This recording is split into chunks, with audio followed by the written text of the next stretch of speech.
né? Estou vendo aqui, já estou vendo os comentários, vamos começar a nossa análise. A Mariângela Mendonça falou que Ciro fez o que propuseram a ele, os jornalistas é que parece estar no ringue, o país se despedaçando e a mesma história de Venezuela, blá, blá, blá. O dono de Maria está comentando jornalistas muito fracos. Então, vocês vão mandar a sua opinião, que eu estou aqui acompanhando vocês aqui direto. Né? O Doni está até falando que as pessoas mudaram muito de foco, né? Os jornalistas. Mas é assim mesmo, Doni. A proposta do Roda Viva é confrontar o político. É assim mesmo, é histórico isso. Por isso que eu repito, quando vai um convidado e não é confrontado, a gente reclama, porque nós percebemos que, por motivações políticas, a pessoa não está sendo confrontada ali. Então, o perfil do Roda Viva é esse mesmo, é de confronto. Eu destaquei alguns pontos aqui que eu queria comentar com vocês. Primeiramente, vamos lá nessa live. Então, você que está chegando agora, vamos começar mais oficialmente a nossa live. Sou o Fernando Mendonça, sou fundador do Serão Carioca. Então, vamos fazer uma análise do que foi esse Roda Viva. A análise geral, para mim, o Ciro foi bem. Ele foi confrontado, é assim mesmo, e ele teve que ser duro. Vamos de cara. O primeiro assunto que eles puxaram foi até a Vera. Ela veio falar das manifestações do dia 15, né, sobre a questão do coronavírus e tal. O Ciro deu uma resposta, falou sobre a irresponsabilidade de Bolsonaro, e logo começou a questão do Cid Gomes. E aí o Ciro repete o que ele falou da outra vez. Não tem como enfrentar essas práticas de guerra híbrida, essas práticas raivosas que é empregado em prol do Bolsonaro com elegâncias. No caso de Sobral, ele puxou e tentou colocar, tínhamos verdadeiros milicianos, pessoas que não honram a sua farda, tocando terror na cidade. Aí colocam, mas ele foi responsável porque tacou a reta escravizando nas pessoas. Gente, ele foi abrir o portão. Se você parar para ver o vídeo, ele abre o portão e para. Depois começaram a atirar nele. E as pessoas relativizam a questão do Cid ter tomado o tiro que foi. E, gente, o Ciro é irmão do Cid. Vocês veem que ele ficou revoltado com a relativização. Por isso que ele foi muito duro naquele ponto. Porque ele está certo, não dá para enfrentar esse discurso fascista, não gosto nem usar muito esse termo, mas é o termo mais correto. Muita gente banalizou ele, mas é o termo mais correto. Não dá para enfrentar com elegâncias, vamos fazer uma reunião, vamos dar as mãos e jogar bolas brancas para o ar. Não dá para fazer isso. Tem que ser duro. Se você pegar os exemplos históricos de ditadores totalitários, você vê que houve uma certa complacência quando eles foram galgando poder. Então, o que os Ciro estão fazendo é marcando uma posição dura, forte contra esses caras. E não dá para ser uma elegânciazinha que, infelizmente, toxicou parte da esquerda que acha que se combate tudo com poesia. Poesia é legal, adoro poesia, mas nesse caso tem que ser duro. Para minha opinião, foi muito bem nessa resposta. Ele tinha que ser duro. E os jornalistas estavam sendo duros com ele. E achei legal que ele fala assim, o jornalista fala, o Brasil não precisa de heróis. Aí o Ciro fala de forma grossa, precisa de heróis, sim. E o Cid foi herói, enfrentou bandidos, não enfrentou bons policiais, enfrentou pessoas que estavam fazendo um motim político, não havia motivo real para aquele motim. Se é uma coisa que eles estão sem receber a mês, aí já até podia pensar, embora continuasse inconstitucional, mas não era o caso. Eles já iam ter direito ao aumento, o que eles fizeram com um motivo. Tanto é que a Polícia Civil e a maior parte da PM do Ceará ficou do lado do governador Camilo Santana. Não ficou com os motineiros, que foram todos expulsos da polícia, e não vai ter anistia, porque já fizeram uma lei proibindo essa anistia. Então o Ciro falou grosso que ele tinha que falar grosso. Estou vendo uma galera que está chegando aqui na nossa live. Eu estou continuando aqui, o pessoal está comentando. Só reclamando muito de jornalismo, falando que é muito jornalismo rasteiro. O João Pedro fala muito que o Ciro falou muita desculpa. Ele fala até que o Ciro evoluiu no seu trato com o jornalista. É que o Ciro até é mais duro. Eu também achei, João. Achei que ele até se saiu melhor. Ele soube ser duro, mas não ser mal educado. Ele foi muito bem. Eu achei que ele foi duro, mas ele soube atenuar. Tanto é que tem uma hora que até pediu desculpa para a jornalista da Jovem Pan, a Thaís Oyama. Um outro ponto que eu queria destacar é que eles tentaram depois falar sobre a questão da Venezuela. Eu não vou comentar muito, porque é inacreditável um país do jeito que está e eles insistirem quase 10, 15 minutos em questão de Venezuela.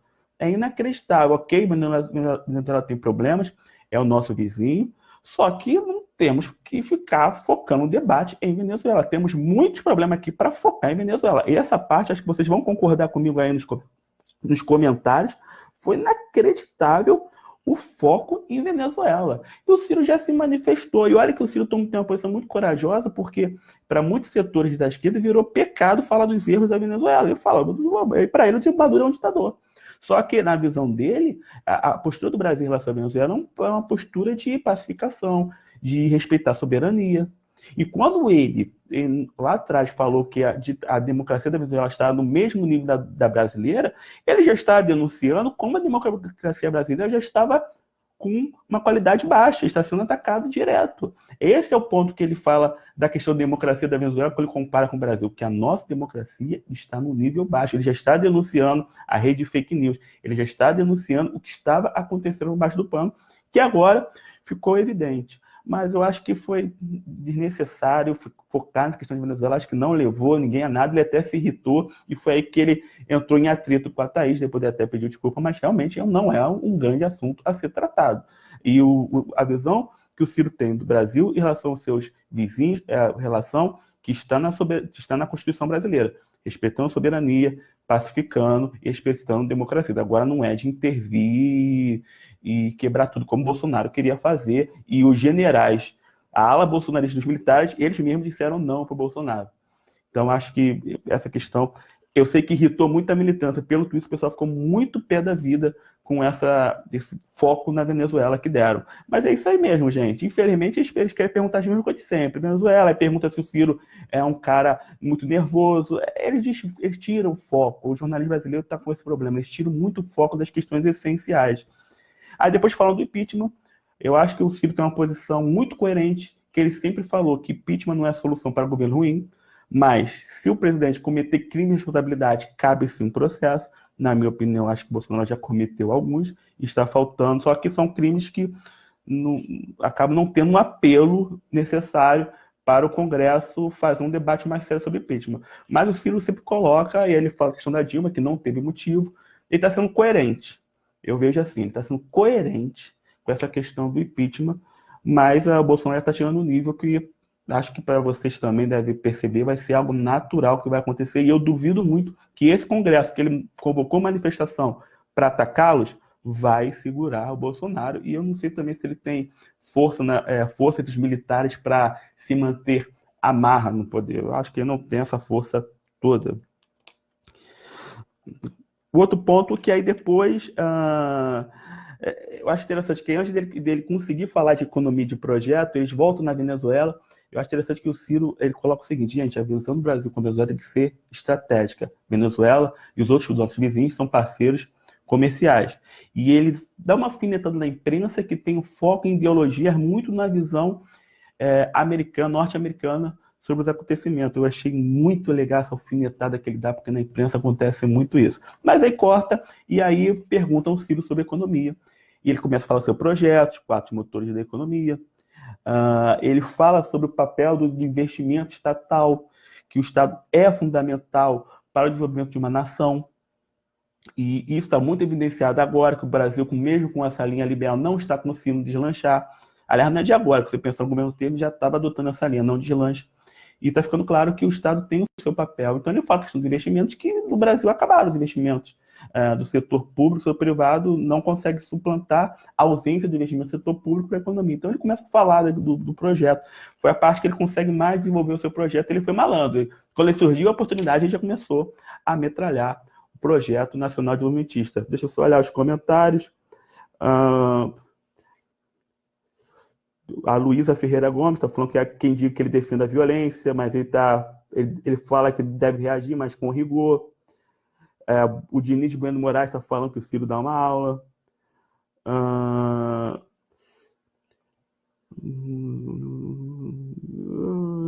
Vamos ver mais. Tem muita gente comentando aqui, muita gente participando. Já estamos 70 pessoas vendo. Pô, obrigado, gente, pela audiência.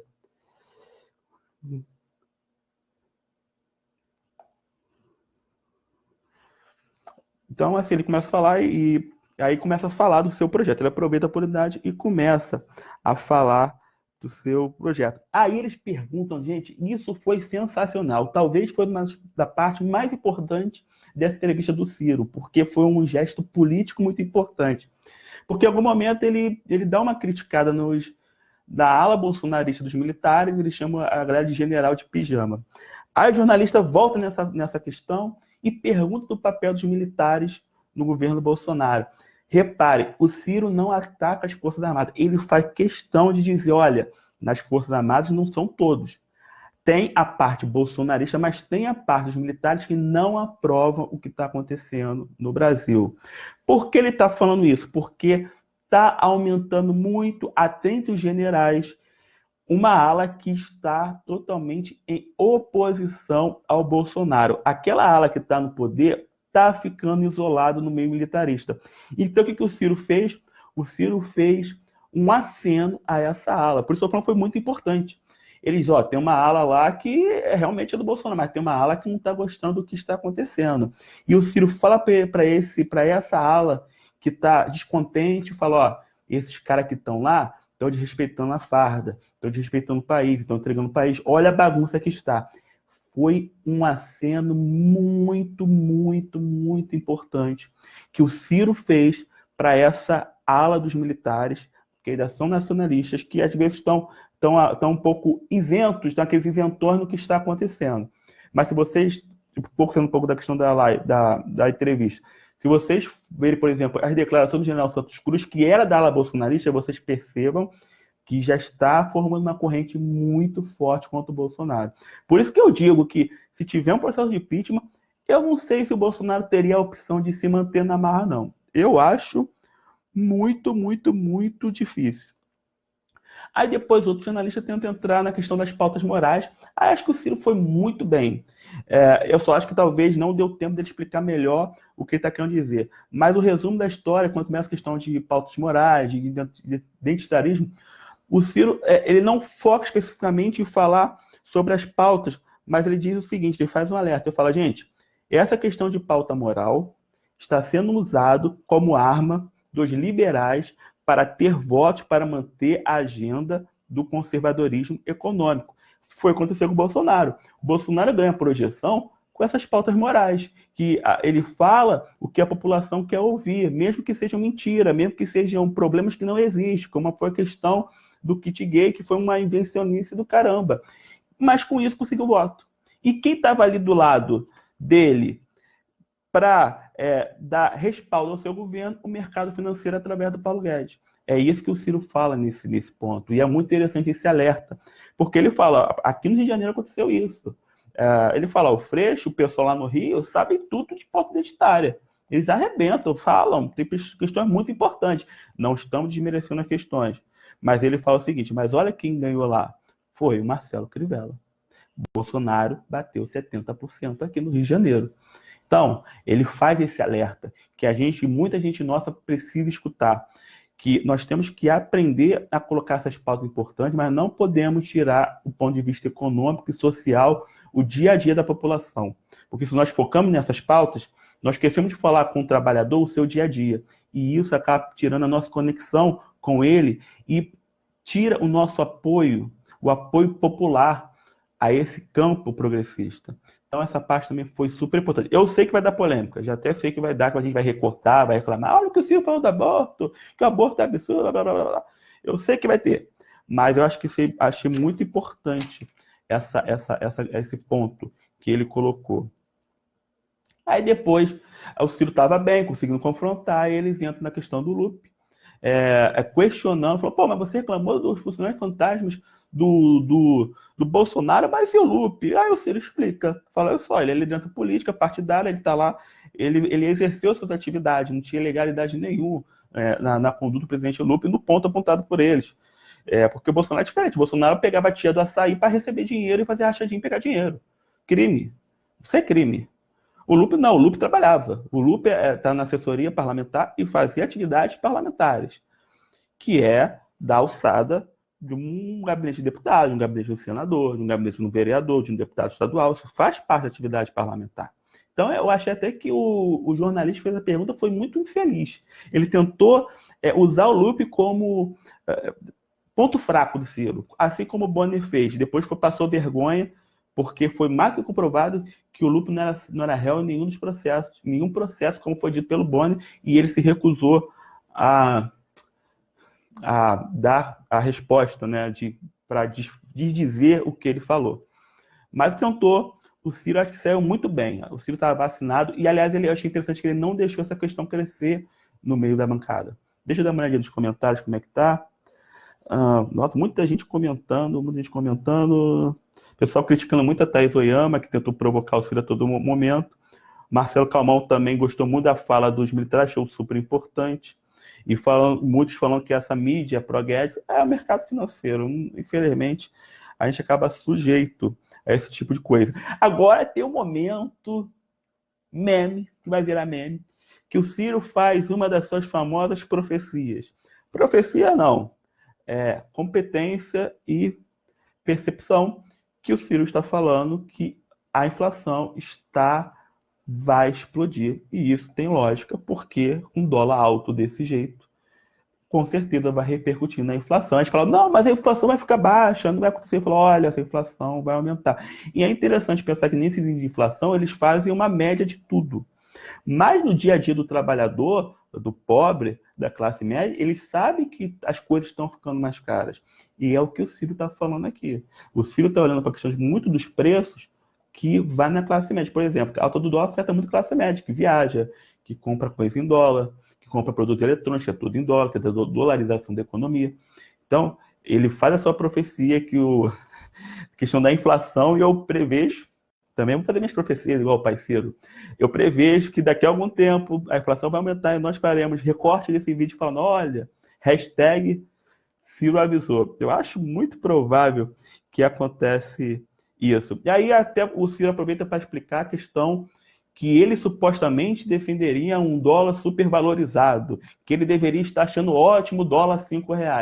E o Ciro explica, ele não defende dólar supervalorizado, ele defende um campo competitivo para ajudar na exportação dentro de um projeto.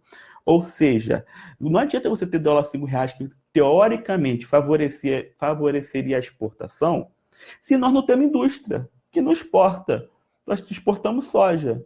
Mas e aí? São produtos com baixo valor agregado. Se você tem uma produção industrial, por exemplo, o Brasil produz smartphones, vende smartphone, realmente um dólar competitivo ia ajudar a levantar a indústria brasileira. Mas nós não estamos falando um dólar supervalorizado. Achar esse equilíbrio entre a competitividade para ajudar a exportação e não afetar a inflação é um desafio, mas isso também está previsto no programa do governo do Ciro, tanto é que tem alguns preços que o governo tem como controlar. Então existe um projeto em torno disso. Por isso, quando nós criticamos o dólar R$ 5, nós estamos criticando um dólar sobrevalorizado fora de um projeto de economia, porque o liberal não tem projeto nenhum, o projeto liberal não fazia nada, o Estado não faz nada, não investe nada, por isso que nós não saímos do lugar. Então, o Ciro aproveita e explica essa função, que se criou essa lenda que o Ciro defenderia o dólar R$ 5. Não é isso.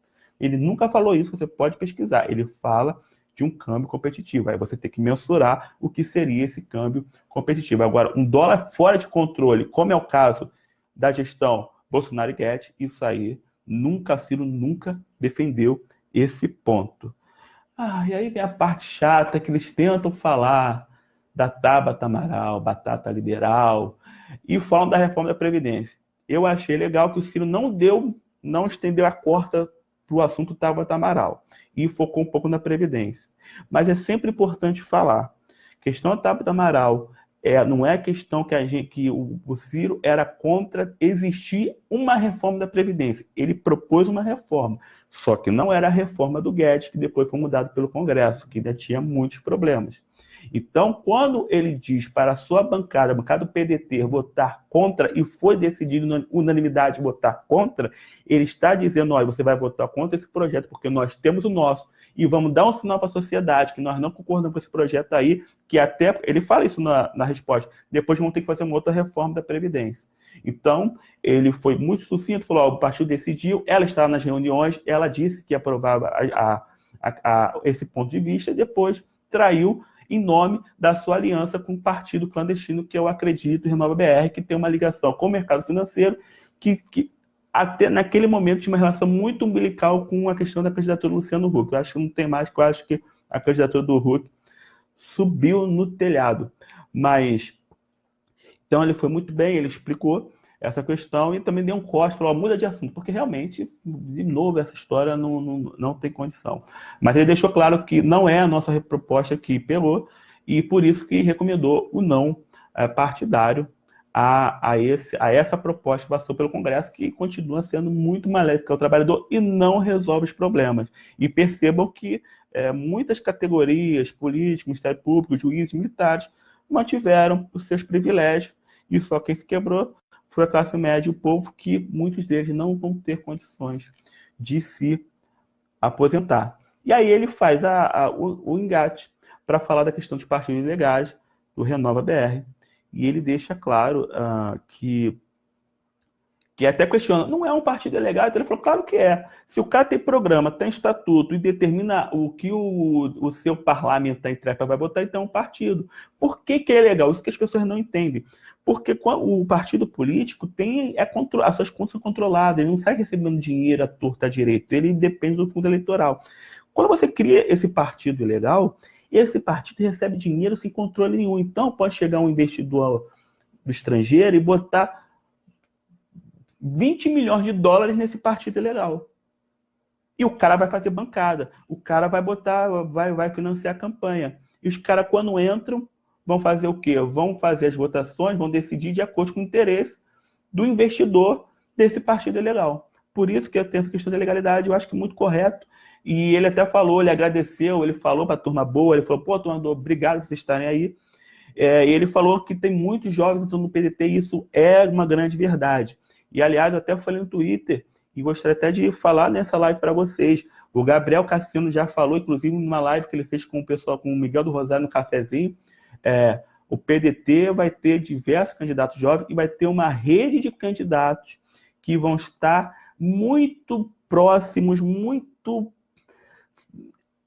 umbilicalmente ligados ao Ciro e ao seu projeto. Vão ser pessoas que, não que os outros candidatos do PDT não tenham esse compromisso, mas tem, às vezes, outras pautas em foco. Mas vai ter uma galera que vai ter muito enfoque em levar um projeto nacional de desenvolvimento para a sua cidade, as bases, criando uma estrutura para a gente brigar em 2022. Então, você, turma boa, fica ligado, a gente vai começar a divulgar, já tem uma galera se mobilizando, a gente está vendo novos nomes, a gente está vendo muito nome nas capitais, na cidade. Você que pretende se candidatar na sua cidade, entre em contato com a gente, né? Você, Fernando, eu fiz campanha aqui, a gente carregou dentro do Ciro, fez o núcleo do Ciro aqui. Entre em contato, se filie ao PDT, porque acho que até 4 de abril que tem para se filiar. Porque nós queremos dar uma força para essa galera comprometida com o projeto trabalhista, um projeto nacional de desenvolvimentista do Ciro. Então você fica ligado, que eu estou muito assim, mas 2020 não vai ter nada do Ciro. Vai ter uma galera que vai brigar pelo projeto, e o principal, não vai ter vergonha de falar do projeto do Ciro nas suas cidades. Infelizmente, muita gente, que às vezes filiada a partido, escondeu o nome do Ciro. Não vai mais acontecer isso. Essa galera está muito pegada. Nós temos Gabriel Cassiano, pré-candidato a vereador em São Paulo. Eu, Fernando Mendonça, sou pré-candidato a vereador aqui no Rio. E estamos vendo outras cidades. Temos Dudu Monteiro, Dudu Moreira. Dudu, desculpa. Eu sempre troco.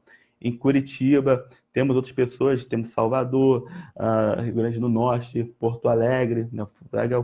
Estamos vendo talvez o nome do Felipe Gaspar. Então vai ter uma galera aí vindo, vai ser revelado todo mundo. Então se prepara, turma, porque 2020 vamos brigar. Então, gente, foi esse, acho que os principais pontos, depois foi o encerramento do programa e tal. Achei muito boa a entrevista, achei muito legal. Eu queria que vocês comentassem o que vocês acharam aí. Vou até dar uma olhadinha aqui. Gente, o pessoal está muito bolado com a Thaís Oyama. Gente, a Thaís Oyama é da Jovem Pan. Ela foi lá com essa função de provocar.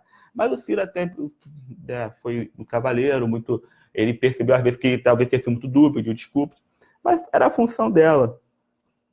Tem muita gente aqui comentando. Estão findando a nossa live. O Otávio Neval, os jornalistas só atacaram. É isso mesmo, Otávio. No Roda Viva é assim. O pessoal falando Tabata Amaral. Que ela. Então, gente, a gente está encerrando essa live, essa análise. A gente vai publicar, tá na página do Fernando Mendonça. Eu vou ver se pego ela e boto no Cirão Carioca para fazer um looping. Vou botar na página do YouTube. Me siga nas redes sociais. Então, nós temos o Instagram, Fernando Mendonça. Twitter, que agora eu sou Twitter. E obrigado, turma boa, que, pô, do dia para noite eu abri a conta, milhares de pessoas começaram a me seguir. Muito obrigado. O Instagram também, muita gente seguindo. Vou botar essa live no IGTV. Canal do YouTube, essa nossa página no Facebook, tem o Cirão Carioca. E, gente, muito obrigado. Então, vamos continuar militando junto, participando, vai acompanhando as nossas redes e vamos junto construir um projeto nacional desenvolvimentista para o Brasil. Valeu, galera. Abraço.